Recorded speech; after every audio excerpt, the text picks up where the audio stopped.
ছাঁচটাকে একদম দোয়া ওঠা গরম করে নিতে হবে। ঢাকনাটা তুলে একে হবে, যেহেতু এই পিঠাগুলোর সাইজ ছিদ্রযুক্ত, তুলতুলে নরম আর ফুলকো হয়েছে, তো পাচ্ছেন না ধরতেই কিন্তু ভেঙে যাচ্ছে, এতটা নরম। তাই আমি 6 ঘন্টা পরই পরিবেশন করে দেখাচ্ছি। আর দেখতেই পাচ্ছ ভাবে প্রথমে তৈরি করব দুধ চিতই পিঠা। দুধ চিতই পিঠা তৈরি করার জন্য একটা মিক্সিং বোলে আমি নিয়ে নিয়েছি 2 কাপ শুকনো চালের গুঁড়া। চিতই পিঠাটাকে সফট করার জন্য এখানে দিয়ে দিব 2 টেবিল চামচ ময়দা, লবণ দিয়ে দিচ্ছি 1 চা চামচ, চিনি দিয়ে দিব 1 টেবিল চামচ। এরপরে সবকিছুকে একসঙ্গে খুব ভালো করে মিশিয়ে নিচ্ছি। শুকনো উপকরণগুলো ভালো করে মিশিয়ে নেওয়া হয়ে গেলে এবার আমি এখানে দিয়ে দিব হালকা কুসুম গরম পানি। পানিটা আমি একসঙ্গে দিব না, অল্প অল্প করে দিব আর মিশাতে থাকবো। যেহেতু আমি এখানে শুকনো চালের গুঁড়া নিয়েছি, তাই এখানে হালকা কুসুম গরম পানি দিয়ে এই ব্যাটারটা তৈরি করতে হবে। প্রথমেই এই ব্যাটারটাকে একটা ঘন ব্যাটার তৈরি করতে হবে। এরপর একটা হ্যান্ড হুইস্কের সাহায্যে আমি 4 থেকে 5 মিনিটের মতো এইভাবে বিট করে নিব। এতে করে এই ব্যাটারটা পাতলা হয়ে যাবে।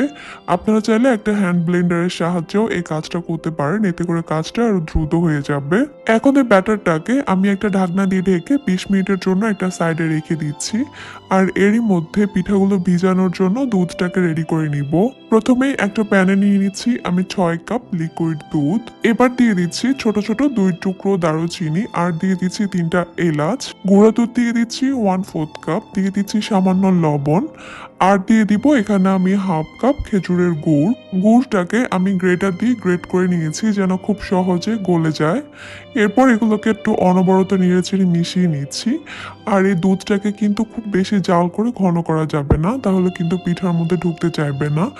একটা দুটো বলক চলে আসলে আমি চুলাটাকে বন্ধ করে দিয়ে এই দুধটাকে একটা সাইডে রেখে দিব। আর অবশ্যই ঢেকে রাখতে হবে। প্রায় 20 মিনিট পর কিন্তু পিঠা তৈরি করার জন্য এই ব্যাটারটা এখন মোটামুটি রেডি। তবে এখানে আরও একটু পানি অ্যাড করতে হবে, কারণ চিতই পিঠা তৈরি করা হয় একদমই পাতলা ব্যাটার দিয়ে। এরপর এখানে আমি দিয়ে দিব 1/2 কাপ কুড়ানো নারকেল। ব্যাটারের কনসিস্টেন্সিটা দেখে আপনাদেরকে একটু বুঝে নিতে হবে ঠিক কিরকম রাখতে হবে। চিতই পিঠা তৈরি করার জন্য চিতই পিঠার ছাঁচটাকে একটু তেল ব্রাশ করে দিয়ে এরপর আমি গরম হতে দিয়েছি। পারফেক্ট চিতই পিঠা তৈরি করার জন্য এই ছাঁচটাকে একদম দোয়া ওঠা গরম করে নিতে হবে। ছাঁচটা গরম হয়ে গেলে এবার আমি এখানে পিঠার ব্যাটারটা দিয়ে দিব, এরপর একটা ঢাকনা দিয়ে ঢেকে দিব।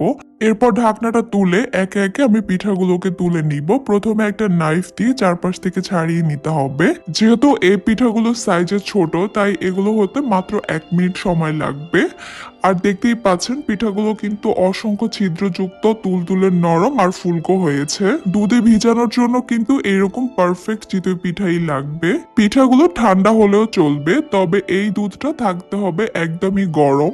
একে একে আমি সবগুলো পিঠা এখানে দিয়ে দিব আর একটা ঢাকনা দিয়ে ঢেকে রাখবো মিনিমাম 6 ঘন্টার জন্য।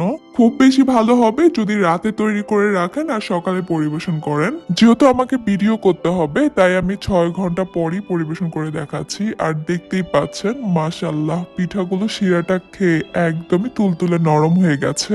পিঠাগুলোর কালার একদমই চেঞ্জ হয়ে গেছে, আর দেখতেই তো পাচ্ছেন না ধরতেই কিন্তু ভেঙে যাচ্ছে, এতটা নরম হয়েছে। আমার মনে হয় আপনারা দেখেই বুঝে গেছেন এই পিঠাগুলো খেতে ঠিক কতটা